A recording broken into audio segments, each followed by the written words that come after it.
মঙ্গলবারই কলকাতায় তাপমাত্রা গত ৭০ বছরের রেকর্ড ব্রেক করেছে। তাপমাত্রা পৌঁছে গিয়েছিল ৪৩ ডিগ্রি সেলসিয়াসে। আবহাওয়া দপ্তর পূর্বাভাস দিয়েছিল আর তাপমাত্রা বাড়বে না। বুধবার তাপমাত্রা ১ ডিগ্রি কমেছে। আবহবিদ সজীব কর এনকেটিভি বাংলায় জানিয়েছেন, আগামী শনিবার থেকেই শহরে তাপমাত্রার পারদ কমতে শুরু করবে। মাসের 14-15 তারিখ পর্যন্ত এরকম একটা ময়েস্ট সিচুয়েশন চলবে, যেখানে টেম্পারেচার যেটা এখন দেখছেন আপনারা 43 হাইয়েস্ট উঠেছিল, সেটা হয়তো 33-34-এ নেমে যেতে পারে 7-8 তারিখে বা 9 তারিখের দিকে গিয়ে। এরপর 15 তারিখ পর্যন্ত এই সিচুয়েশন মাঝে মধ্যে বিচ্ছিন্নভাবে চলতে থাকবে, বৃষ্টিপাত।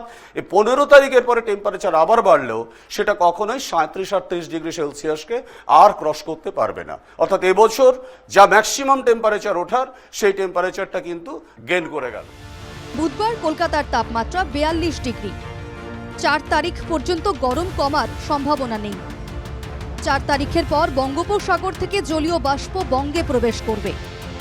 ৫ তারিখ থেকে ধীরে ধীরে কমতে শুরু করবে তাপমাত্রা।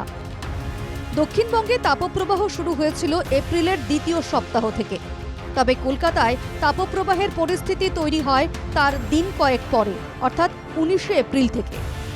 আলিপুর আবহাওয়া দপ্তর জানিয়েছে, শনিবার থেকেই তাপপ্রবাহের তীব্রতা কমবে দক্ষিণবঙ্গে। রবিবার থেকে কলকাতা সহ গাঙ্গেয় পশ্চিমবঙ্গ এবং উপকূলবর্তী এলাকায় বন্ধ হবে তাপপ্রবাহ। তাপপ্রবাহের যে তীব্রতা কালকে ছিল, আজকেও কাছাকাছি রয়েছে। কালকের তুলনায় সামান্য একটু কম রয়েছে দক্ষিণবঙ্গের জেলাগুলিতে। যেমন কলকাতার ক্ষেত্রে যদি বলা হয়, 2:30 পর্যন্ত যেটা সর্বোচ্চ রয়েছে 42.0, কালকে ছিল 43.0। কলকাতা পার্শ্ববর্তী অঞ্চলে তীব্র তাপপ্রবাহের সতর্কতা থাকছে 1 থেকে 2 তারিখে। 3 থেকে 4 তারিখেও কলকাতার ক্ষেত্রে তাপপ্রবাহের সতর্কতা রয়েছে। 5 তারিখে কলকাতার ক্ষেত্রে তাপমাত্রা কিছুটা কমবে তুলনামূলকভাবে। রবিবার বৃষ্টির পূর্বাভাস দিয়েছে আলিপুর আবহাওয়া দফতর। আপাতত সেদিকেই চাতকের মতো তাকিয়ে কলকাতা সহ গোটা বঙ্গবাসী।